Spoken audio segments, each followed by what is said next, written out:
Hey, what's up, Virtual Coach users? Eric here, and I've got a pretty good gameplay that I want to share with you guys. This is actually a gameplay that Taylor did yesterday. It's a game of Kill Confirmed on Hard Hat. He's running the MSR, and he goes 44 and 19 in this game of Kill Confirmed. And the reason we wanted to share this gameplay with you guys is that we wanted to talk about quickscoping. And the way that this came up was yesterday we were playing with a buddy of mine, the Pyrologist, who you'll see in this video. And he was saying how he has never gotten quickscoping. He's tried it a few times and never been very good at it, but nobody's ever taught him. And so he hasn't really known what he was doing. He was just kind of guessing and, seeing what would happen, and it never really worked out well for him. So since we're all about teaching you guys and giving you guys good information with our videos and with our iPhone apps, we thought we'd do a quickscoping 101 commentary over the top of this awesome quickscoping gameplay from Taylor. So my buddy that was asking us about quickscoping yesterday, he's a great sniper, but he's just not a quickscoper. He is what I would like to call sneaky mode. He runs a silencer on all of his classes, likes to run blind eye and assassin, and so when he snipes, he generally puts a silencer on the RSASS or the RSAS, which is the Remington Semi-Automatic Sniper System, if you guys didn't know what that stands for. And he'll put a silencer on there, run blind eye, assassin, and dead silence, and he'll just do awesome. He will tear you up with that setup, but he's just never been good at quickscoping. So we were talking to him about basically quickscoping 101, and I want to do the same with you guys. So what is quickscoping? Because not a lot of people talk about this on YouTube anymore. Quickscoping is just like it sounds. It's a faster way of scoping in or aiming down sight. And it varies from regular scoping, which if you guys watch many YouTube videos, you'll probably hear it referred to as hard scoping. Which I don't get that terminology, but that's what it's called, so we'll go with it. So it differs from hard scoping in that when you hard scope, the process is basically see a target, aim down sights, then you're going to adjust your aim, hold your breath for stability, and then pull the trigger and get your kill. And quickscoping is more or less the exact opposite of that. And what I mean by that is that when you quickscope, you're going to do that process, the first half of that process anyway, in the reverse order. So you're going to actually aim first, and you're going to aim by using the hipfire reticles that are always on your screen. And so what that does is puts that target already in the middle of your screen where your scope is going to go. And then all you have to do is aim down sights really quickly. If there's something happened, an adjustment needs to be made, you can do a quick little adjustment with your right stick, and then you pull the trigger and boom, kill shot. And it just works out to be a faster process in the end. And right here, Taylor is in the middle of a great little spree of quickscopes that is a great example of what your quickscoping can look like when you get good at it. Taylor's a really good quickscoper, and that was an awesome little 9 kill streak I think he went on right there, with some great quickscopes down that long hallway.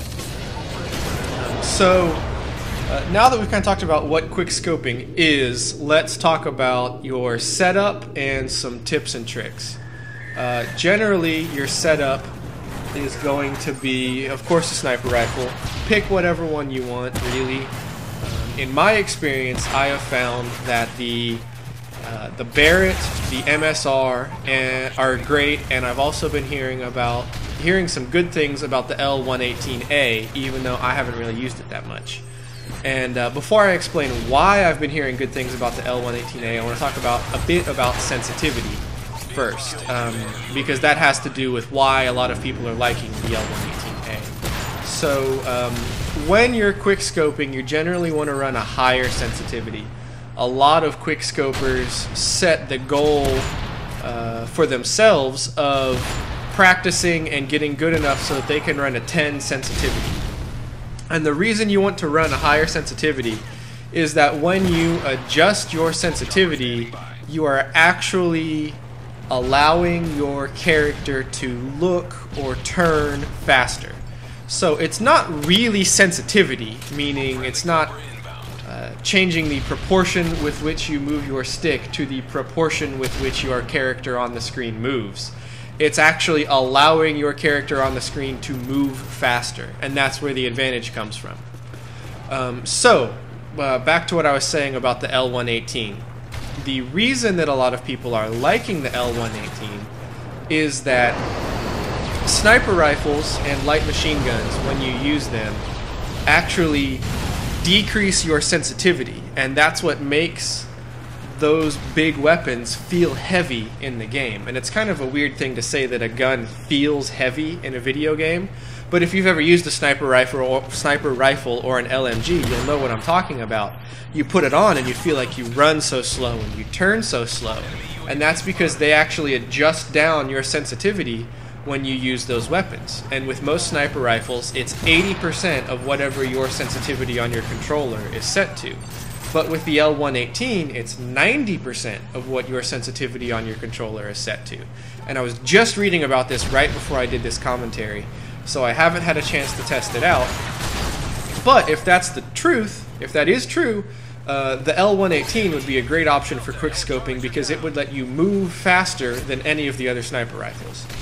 So we might test that out, or if you guys want to test that out, leave us a comment, let us know what you find, because I think that's really interesting, that there's those little things in the game that you just don't know about until months after the game comes out. But so yeah, that is sensitivity and the L118A, and then the other part of your setup for quickscoping is going to be your perks. Your first perk generally is going to be either sleight of hand or marathon.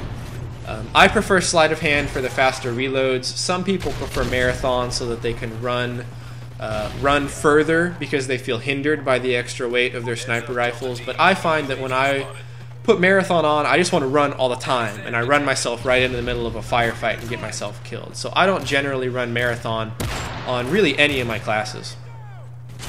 But so, like I said, first perk, marathon or sleight of hand. Second perk, you're pretty much always going to want that to be quick draw, because that lets you aim down sight faster, and that just goes right along with the whole idea of quickscoping. It's pretty much necessary. And then your third perk is also going to be pretty much necessary. You don't really have an option if you want to quickscope well. And that third perk needs to be steady aim. And the reason you want steady aim is because that's going to make your hipfire reticles on your screen much, much smaller. And as I said, with quickscoping, we're now aiming with those reticles, so the smaller they can be, the better. Without steady aim on a sniper rifle, when you're running, those reticles can be almost as big as the whole screen, and that does you zero good when you're trying to quickscope.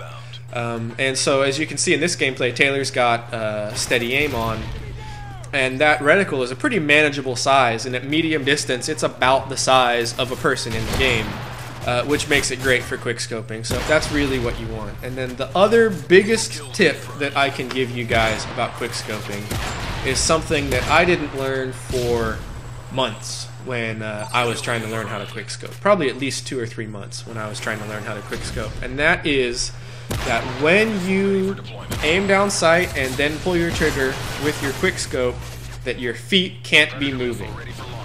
If you'll notice, when your feet move, if you touch your left stick, that's when your reticle changes shape and size. And so if your feet are moving when you aim down sight and pull that trigger, your shot is just going to be wild and go wherever. So I practice this by taking my left thumb all the way off of my left stick, and that stops your feet from moving and makes your quickscope go exactly where you want it to go, and provides you a lot better accuracy. Whew, that was a lot to talk about in 9.5 minutes. But if you guys have any questions, let us know. We're always checking out comments and things. So give us a like, a comment, whatever you guys want, and we'll be back with some more gameplay soon. Later.